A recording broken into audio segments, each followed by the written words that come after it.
ಕವಿತೆ ರಚನೆಗೆ ಯಾವುದೇ ಛಂದ, ಬಂಧ, ಪ್ರಾಸ, ಧೋರಣೆ, ವಸ್ತು, ಆಶಯಗಳಂತಹ ಸಿದ್ಧ ರಚನೆ ಇರಬೇಕಿಲ್ಲ. ವಾಸ್ತವಿಕ ನೆಲೆಗಟ್ಟಿನಲ್ಲಿ ಭಾವನಾತ್ಮಕ ಸನ್ನಿವೇಶದಲ್ಲಿ ಸ್ವಾಭಾವಿಕವಾಗಿ ಹುಟ್ಟಿಕೊಳ್ಳುವ ಕವಿತೆಗಳು ಗಟ್ಟಿಯಾಗಿ ನೆಲೆಯೂರುತ್ತವೆ ಎಂದು ಗಾಳಿಬೀಡು ಜವಾಹರ್ ನವೋದಯ ವಿದ್ಯಾಲಯದ ಕನ್ನಡ ಅಧ್ಯಾಪಕರೂ ಆದ ಸಾಹಿತಿ ಮಾರುತಿ ದಾಸಣ್ಣನವರ್ ಅಭಿಪ್ರಾಯಪಟ್ಟಿದ್ದಾರೆ.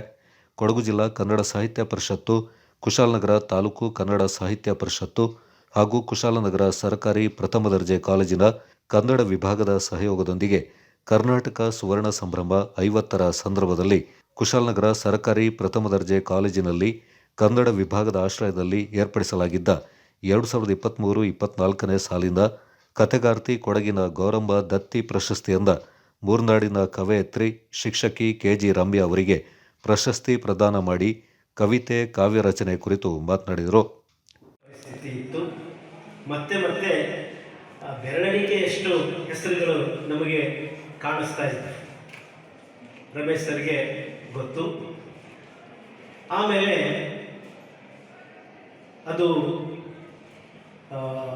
ಈ ಸಂದರ್ಭದಲ್ಲಿ ನಾನು ಕೊಡಗಿನ ಕನ್ನಡ ಸಾಹಿತ್ಯ ಅಂತ ಬಂದಾಗ, ಕೊಡಗಿನ ಕನ್ನಡ ಸಾಹಿತ್ಯ ಪರಿಷತ್ತು ಅಂತ ಬಂದಾಗ ಯಾವುದೇ ಸಂಕೋಚವಿಲ್ಲದೆ ಒಂದು ಹೆಸರನ್ನ ಹೇಳಬೇಕು, ತಗೋಬೇಕು ಅಂತಂದ್ರೆ ಅದು ಟಿ ಪಿ ರಮೇಶ್.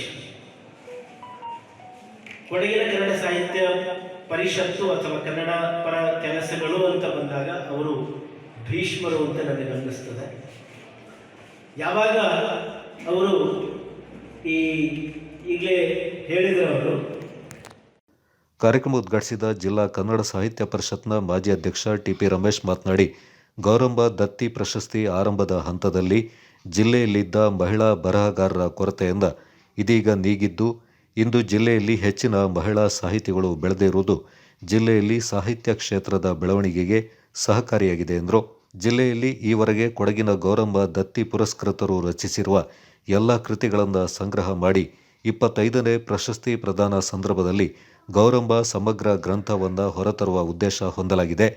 ಈ ಸಮಗ್ರ ಗ್ರಂಥವನ್ನು ಜಿಲ್ಲೆಯ ಶಾಲಾ ಕಾಲೇಜಿನ ಗ್ರಂಥಾಲಯಕ್ಕೆ ನೀಡುವ ಮೂಲಕ ವಿದ್ಯಾರ್ಥಿಗಳ ಕಥಾ ಸಾಹಿತ್ಯ ರಚನೆಗೆ ಪ್ರೇರೇಪಣೆ ನೀಡಲಾಗುವುದೆಂದರು.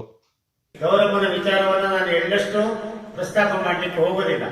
ಆದರೆ ಒಂದು ಸೂಕ್ಷ್ಮವಾಗಿರ್ತಕ್ಕಂಥ ಒಂದೆರಡು ವಿಷಯಗಳನ್ನು ಮಾತ್ರ ಅಲ್ಲಿ ಹೇಳಲಿಕ್ಕೆ ಇಷ್ಟಪಡ್ತಾ ಇದ್ದೇನೆ. ಅವರು ಹುಟ್ಟಿದ್ದು 1912, ವಿವಾಹ ಆದದ್ದು 1925, ನಿಧನ ಹೊಂದಿರತಕ್ಕಂಥದ್ದು 1939. ಬದುಕಿದ್ದು ಕೇವಲ 27 ವರ್ಷ. ಇಷ್ಟು ವರ್ಷಗಳು ಕಳೆದಾದ ಮೇಲೂ ಕೂಡ ಗೌರಮ್ಮನವ್ರನ್ನ ನಾವು ನೆನಪಿಸಿಕೊಂಡು ಇಂತಹ ಕಾರ್ಯಕ್ರಮ ಮಾಡ್ತಾ ಇದ್ದೀವಲ್ಲ, ಅದಕ್ಕೆ ಮೂಲ ಕಾರಣ ಅವರ ಮಗ BG ವಸಂತ್ ಅವರು ಕೂಡ ಈಗೆಲ್ಲ ಅವರು ದೈವಾಧೀನರಾಗಿದ್ದಾರೆ. ಅವರು ಒಂದು ದಿವಸ ನನ್ನನ್ನು ಕರೆದು ಗೌರಮ್ಮನ ಹೆಸರಿನಲ್ಲಿ ಏನಾದ್ರು ಒಂದು ಕಾರ್ಯಕ್ರಮ ಮಾಡಿ ರಮೇಶ್ ಅಂತ ನನಗೆ ಹೇಳಿದ್ರು. ನಾನಷ್ಟೊತ್ತಿಗೆ ಮಹಿಳಾ ಬರಹಗಾರ್ತಿಯರು ಬರೆದಿರ್ತಕ್ಕಂಥ ಕನ್ನಡದ ಕೃತಿಗೆ ಗೌರಮ್ಮ ಪ್ರಶಸ್ತಿ ಕೊಡ್ತಕ್ಕಂಥ ಕಾರ್ಯಕ್ರಮ ಆರಂಭ ಮಾಡೋಣ ಸರ್, ಇದು ಒಳ್ಳೆ ಕಾರ್ಯಕ್ರಮ ಕೊಡಗಲಿ ಮುಂದಕ್ಕೆ ಆಗ್ತದೆ ಅಂತ ಹೇಳಿದೆ. ಅವರು ಅದಕ್ಕೆ ಒಪ್ಪಿಗೆ ಕೊಟ್ಟರು. ಅವ್ರು ಕೊಟ್ಟಿರೋದು 30,000 ರೂಪಾಯಿ. ಅದರ ಬಡ್ಡಿ ಹಣ ಎಷ್ಟು ಬರ್ತದೆ ನಿಮ್ಗೆಲ್ಲ ಗೊತ್ತಿದೆ. ಅದಾದ್ಮೇಲೆ ಮತ್ತೆ ಒಂದು ವರ್ಷ ನನ್ನ ಕರೆಸಿದ್ರು. 1 ಲಕ್ಷ ರೂಪಾಯಿ ಹಣ ಕೊಡ್ತೇನೆ, ಮಕ್ಕಳಿಗೆ ಕಥೆ ಬರೀತಕ್ಕಂಥ ಸ್ಪರ್ಧೆಯನ್ನು ಏರ್ಪಾಡು ಅಂತ ಹೇಳಿದ್ರು. ಇದು ಒಳ್ಳೆಯ ಒಂದು ತೀರ್ಮಾನ ಸರ್. ಮಕ್ಕಳಲ್ಲಿ ಕತೆ ಬರೆಯುವ ಪ್ರೇರಣೆ ಸಿಗ್ತದೆ ಅಂತ ಹೇಳ್ತಕ್ಕಂಥ ರೀತಿಯಲ್ಲಿ ಇವತ್ತು ಕೊಡಗಿನಲ್ಲಿ ಅದನ್ನ ಪ್ರೌಢಶಾಲಾ ವಿಭಾಗದ ಮಕ್ಕಳಿಗೆ ನಾವು ಮುಂದುವರಿಸಿಕೊಂಡು ಬರ್ತಾ ಇದ್ದೇವೆ. ಅನೇಕ ಮಕ್ಕಳು ಇವತ್ತು ಕೊಡಗಿನಲ್ಲಿ ಗೌರಮ್ಮನವರ ಹೆಸರಿನಲ್ಲಿ ಕತೆ ಬರಿಗಳನ್ನು ಬರೆಯುವುದರ ಮೂಲಕ ಒಳ್ಳೆಯ ಕಥೆಗಾರರಾಗಿ ಬೆಳ್ಕೊಳ್ಳಿಕ್ಕೆ ಅವಕಾಶ ಆಗಿದೆ. ಕನ್ನಡ ಸಾಹಿತ್ಯ ಪರಿಷತ್ನ ಗೌರವ ಕಾರ್ಯದರ್ಶಿ SI ಮುನೀರ್ ಅಹಮದ್, ಕಾಲೇಜಿನ ಕನ್ನಡ ವಿಭಾಗದ ಮುಖ್ಯಸ್ಥರಾದ ಡಾಕ್ಟರ್ S ಸುನಿಲ್ ಕುಮಾರ್, ಕಾಲೇಜಿನ ಪ್ರಾಂಶುಪಾಲ ಪ್ರೊಫೆಸರ್ BM ಪ್ರವೀಣ್ ಕುಮಾರ್, ಜಿಲ್ಲಾ ಕನ್ನಡ ಸಾಹಿತ್ಯ ಪರಿಷತ್ನ ಗೌರವ ಕಾರ್ಯದರ್ಶಿ ರೇವತಿ ರಮೇಶ್ ಮತ್ತಿತರ ಪದಾಧಿಕಾರಿಗಳು ಈ ಸಂದರ್ಭ ಪಾಲ್ಗೊಂಡಿದ್ದರು.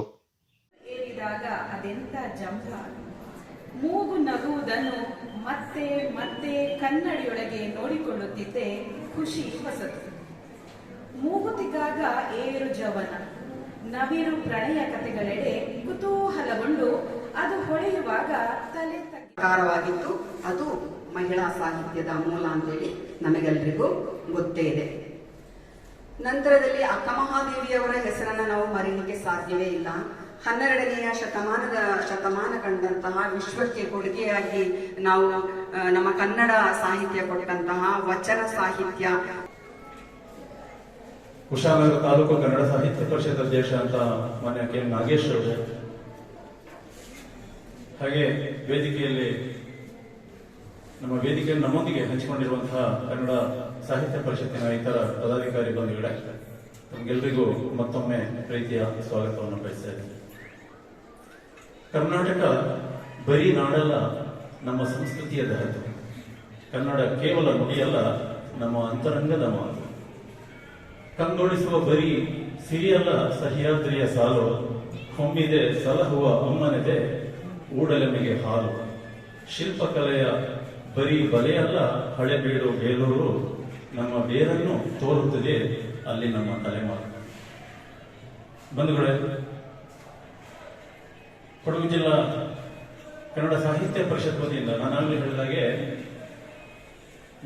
ಜಿಲ್ಲೆಯ ಮಹಿಳಾ ಬರಹಗಾರರಿಗೆ ಕೊಡುವಂತಹ ಅತ್ಯಂತ ಪ್ರತಿಷ್ಠಿತ ಪ್ರಶಸ್ತಿ ಕೊಡಗಿನ ಗೌರಮ್ಮ ಪ್ರಶಸ್ತಿ. ನಮ್ಮ ನಾಡು ಕಂಡಂತಹ ಶ್ರೇಷ್ಠ ಕಥೆಗಾರ್ತಿ ಕೊಡಗಿನ ಗೌರಮ್ಮ.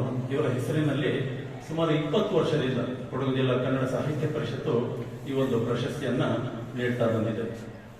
ಈ ಒಂದು 2023-24ನೇ ಸಾಲಿನ ಗೌರಮ್ಮ ದತ್ತಿ ಪ್ರಶಸ್ತಿಗೆ ಭಾಜನರಾಗಿರುವವರು ಶ್ರೀಮತಿ KG ರಮ್ಯಾ.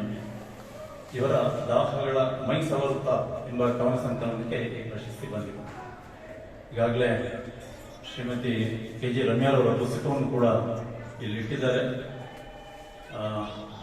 ಪಡ್ಕೊಳ್ಳೋದು, ದಯವಿಟ್ಟು ಅದನ್ನ ಪಡ್ಕೊಂಡು ಓದ್ಬೋದು. ಬಹಳ ಅತ್ಯುತ್ತಮ ಕೃತಿ ಅಂತ ನಾನು ತಿಳ್ಕೊಂಡಿದ್ದೀನಿ.